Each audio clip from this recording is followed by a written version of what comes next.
great river in the Hall of Learning is clear and still.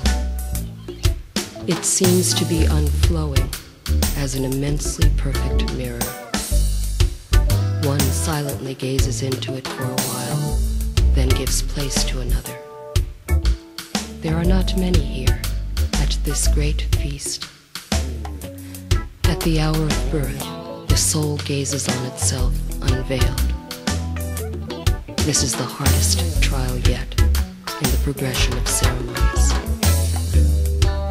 In the still water, one sees his own lives, his history, revealed in crystal clarity, without any veil or justification. Only the actions themselves are shown, without blurring or softening. The facts are before one in their simplicity.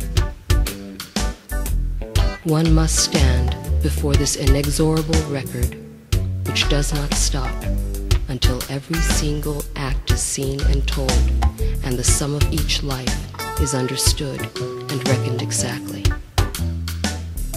Then, after the revelation of his life, one passes into the chapel of fire, giving his place at the river to his successor. The chapel of fire is like a great furnace without heat. As he enters, the animal soul, the mind, and the self all are burnt off in a flash at the doorway, leaving him naked. One is then impelled to walk into the light, although as many do here at this threshold, he may turn and flee into the outer darkness. But if he endures, he will behold himself as he is. Here he will need courage. He has chosen birth and is born. Then he passes out of the chapel of fire into the chapel of silence, remaining there until Easter, having been parted from the active outer world during this time, which is a period of individual integration. It is not until the ordeal of Good Friday is finished, and the divine soul has suffered the last torture and gone completely into the tomb, that one is inspired.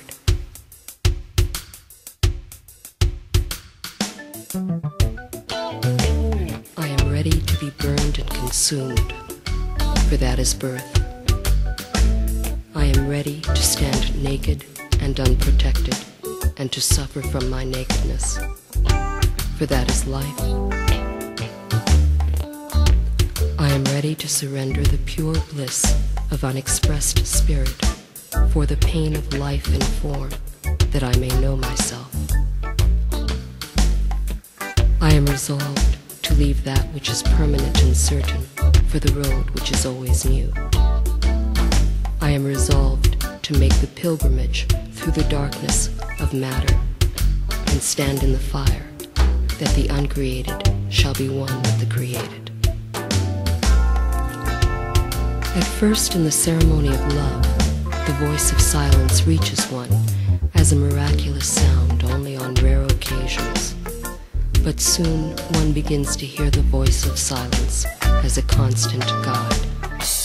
It has begun to be understood as not only something to be obeyed willingly, but as something which must be obeyed just as absolutely as the laws of great nature. On the day of birth, there comes to the inner ear a definite instruction.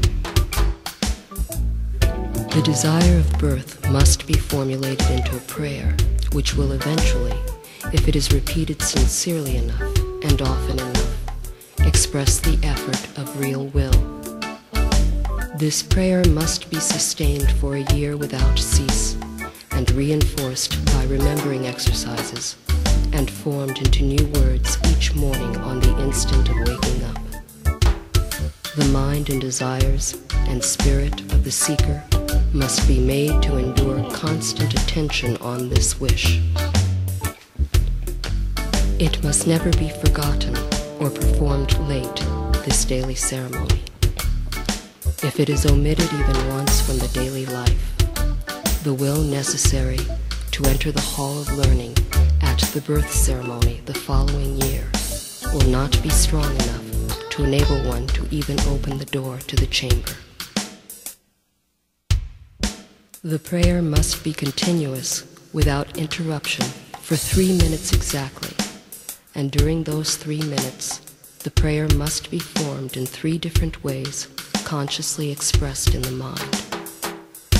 Here are the 3 wishes to be separated from all other desires. I wish for my soul to attain absolute harmony. I wish for only absolute knowledge and understanding. I wish for only absolute love.